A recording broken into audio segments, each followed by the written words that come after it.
नमस्कार मित्रांनो. आयुष्यात तुम्हाला जर संघर्ष करायला लागत असेल तर खचून जाऊ नका आणि हे बोलू नका की सगळे हे माझ्या वाट्याला का.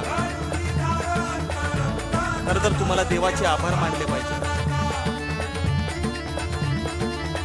कारण त्याला माहिती आहे की माझं हे बाळ त्या संघर्षाला तोंड देऊन नक्कीच ह्याच्यातून बाहेर निघेल. आणि देव तुमच्या आतल्या शक्त्या तुम्हाला माहीत पडण्यासाठी हे सगळं करत असतो. कधीच देवाला नावं ठेवू नका, कारण देव तुमचं भलंच जाणतो. लक्षात ठेवा मित्रांनो,